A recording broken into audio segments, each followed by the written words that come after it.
So good, so good, so good.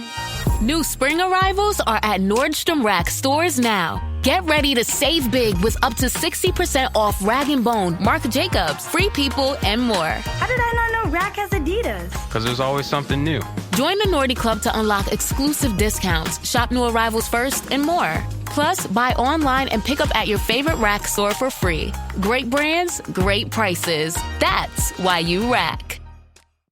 Hello, Eagles and draft fans. Welcome to the Big-Legged Waistbenders podcast. I'm your host, Wannab. Today, we will do another 3-pack of outside corner prospects for the NFL 2026 draft. And again, we are most likely talking about CB2 quality outside corners, not necessarily ideal fits at CB1. We're going to start with Brandon Cisse from Texas A&M.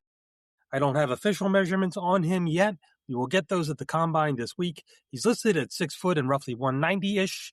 His play strength for the position is just adequate, but he is good in man press coverage, often getting his hands on the receiver, less to redirect and more just to stay attached. He does do a good job of attaching to the wide receiver both downfield and in short areas when he puts his hands on without drawing the flag. But at the next level, he may need to curtail that habit a little bit once he gets beyond 5 yards to avoid defensive holding penalties. He is an above average corner from a stickiness standpoint in man. He has good, not exceptional lateral quickness and change of direction. He has good long speed. Now, how good is the long speed? I don't know yet. We'll find out this week at the combine. I think it's definitely good man coverage long speed where he's not going to need much safety help, but I don't think it's necessarily going to be elite. I'm guessing it's going to be in the 4.4s. I could see him getting down to the 4.3s if he loses 10 pounds, but then he would be testing below his playing weight, most likely. That's my best guess. We'll see how it plays out. He's sometimes 7 or 8 yards downfield, and sometimes even farther downfield, will stay flat-footed and attempt to deliver a two-handed blow to the wide receiver from an almost standstill position. I can understand doing that if you're starting to get beat and you need to try and slow down the wide receiver while you change directions. But he was using it more like a pre-planned weapon. I can see corners who maybe don't move well doing that, but that should not be his ball of wax. Multiple times it did not go well for him. If he eliminates this from his game and sticks to his backward shuffle and his transitions out of it, I think he will be somewhere between a solid to good man cover corner. Of the 7 prospects in these 2 pods, he has demonstrated the most man cover corner ability thus far. He has been dinged up a bit with minor injury concerns both in 24 and in 25, missing some time. There was a reported wrist forearm, a reported knee, and I'm not sure, but maybe also a head injury. He did play in the majority of the games and the majority of snaps, and there were no major injuries like an ACL or a thing of that nature, but he does miss time. Now, usually his feet weren't in quicksand while relying on a downfield two-handed blow. Usually he did use some sort of backward shuffle, and he was able to transition out of it laterally and also deep down the field. But it was a bit of a bunny hop type of shuffle. It was too hippity-hoppity. And when he transitioned from going backwards to trying to go back forwards downhill, if a play was happening in front of him, he took an extra step in the bucket, and it was not a quick transition. If his feet are at a near standstill, then yes, he is explosive coming downhill, but he lacks the ideal transition once he starts that backward shuffling to come back downhill, and he needs to work on that. On 50-50 balls downfield, he's just okay. His play strength being just adequate might factor into that. All that being said, this is a corner that if he cleans up 1 or 2 minor issues, and not even all the issues I mentioned, you can trust him in man coverage in Vic's scheme without a lot of safety help. I wouldn't say either his makeup speed or his change of direction is the stuff of legends, but both are good even for NFL level, and he turns only 21 years old this upcoming summer. So there's time to learn, and there's time to develop. Given the combination of talent that he has displayed, his long speed, his age, and you can see a future where he develops into potentially an even CB1 quality corner at the next level. Although my best guess is that he will more likely become a high-end CB2 type. There is a good chance he does not make it out of the first round, and he definitely won't make it to our pick in the second round unless something bad happens for him this week at the combine.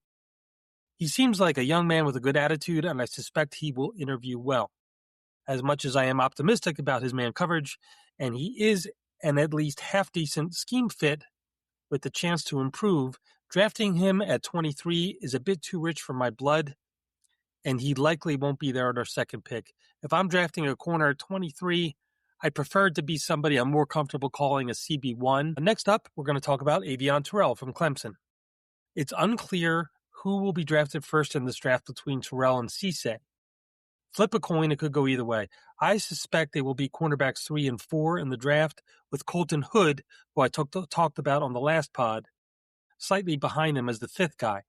But as we've seen in multiple drafts, teams make some weird decisions, so it's difficult to predict the exact order between Terrell, Cisse, and Hood. Of the 3, Terrell is the prospect that I am the most interested in for the Eagles. His long speed is good, but what makes him the freaky mover that he is his uncommon combination of balance, explosiveness, and change of direction in short areas. And that ability to make athletic plays on the ball or ball carrier from weird angles is uncommon. He is much more physical than his listed 180 pounds and quite useful versus the run and screen game. His soft press looks good, which makes sense when you consider his athleticism and his change of direction combined with solid to good long speed. But his off coverage is a mess. I only watched 2 games total from this past season, so maybe it has improved since then. But his footwork was non-existent from off-man coverage on the outside. So how do we reconcile this? I have said that off-man footwork is pretty essential in this Vic Fangio scheme at outside corner, and he has not displayed it. He's very young, just turned 21 a month ago, so maybe he's gotten by off his athletic gifts at this point. I can tell you with extreme certainty that if he does not develop his footwork, he will be Izell Jenkins' level of toast on deep balls at the next level. Younger fans may need to Google that name. He just stands flat-footed while receivers get 10 yards of steam, and then he turns at the last second to run with them. Well, unless you're a better version of Deion Sanders than Deion Sanders was, that ain't going to fly. So what I had to do was look for examples in his tape where I could maybe extrapolate that he has the physical ability for off-man coverage with transitions, but hasn't learned it or put it to use yet playing outside. When he played at the nickel position, I did see some very solid glimpses. I remember one play in particular where he starts to get into a shuffle as he's going backwards, sort of a 3/4 angle shuffle, and then he transitions back downhill instantly in a uniquely explosive manner to make a play on the ball. This is a young man I would consider at 23, but only if I had the access to work with him and speak with him individually, which I unfortunately don't have that access in my current role as internet wannabe GM. I think he displayed enough of a backward shuffle on rare occasions and enough of a freaky mover ability that he can learn to shuffle or backpedal. But the fact that he hasn't shown it yet, and the fact that he's a bit on the smaller side, estimated 5'11", 180 pounds, using a first-round pick on a guy that you might have to develop for a year or two before you can play him is tricky. To me, it is only worth the gamble if in behind closed doors conversations with Vic Fangio and Howie Roseman, there's a willingness to use this young man at nickel if he fails outside. That would mean there'd have to be a willingness to move Cooper DeJean at least some of the time to safety. You can't have your first-round pick sitting on the bench, especially one with the talent level of Avion Terrell. For the third cornerback, we will go to Julian Neal, just turned 23 a week ago, measured at the Senior Bowl, 6'1.5" 200 pounds, with an impressive 33-plus inch arm length. His length shows up on tape. He uses his size well. He's a careful and smart player in coverage. His change of direction, especially in short areas, is just okay, not a strength. But he is a pretty fluid mover. He can play some man press if he gets his hands on you, although I would not want him to live there all game long. And in Vic's scheme, he likely would not anyway. His off-man footwork was pretty good. He takes smart angles, and I thought his long speed looks better to me than what most people are saying about him. I rarely saw him get beat badly over the top. His transitions going backwards are fine. I'm honestly, at this point, not 100% sure about his transitions coming back downhill to make a play in front of him from his backward shuffle. And the reason why is simply that I just haven't seen enough examples. It looks to me like it would probably be at least adequate, and I'm not seeing any steps in the bucket or those bunny hop shuffles the way I saw with Brandon Cisse. I believe Neal will be a starting cornerback on day one in the NFL. However, his best fit is for a zone scheme, whereas Vic is more of a match scheme. I will be very interested in his 40 time this week. That number in this case might alter where he's drafted by 10 to 20 spots. If it's as slow as people say, then maybe he is still on the board at our second pick, but probably won't be on the board at our late third round pick. If it's in the mid to low 4.5s, then maybe he's not even available at our second pick. There are a lot of teams in the NFL who play heavy zone defense, and most of them are going to have an interest. One thing we have to consider is Vic Fangio, and if the rumors are true. If he's only here one more season, do we take a guy like Neal with our second pick with an eye towards what our future scheme might be once Vic is gone? Because whoever replaces Vic is more likely to be zone heavy than match heavy. Just playing the percentages with NFL defensive coordinators. If we end up in more of a zone scheme, then Neal is a very safe pick. Solid in the red zone and solid not being beaten over the top and good length at the catch point. It's very possible you could even convert him to safety. So unless Neal bombs his 40 time, I am definitely going to be interested in him at our second pick, and I am not sure what I would do at this point in time.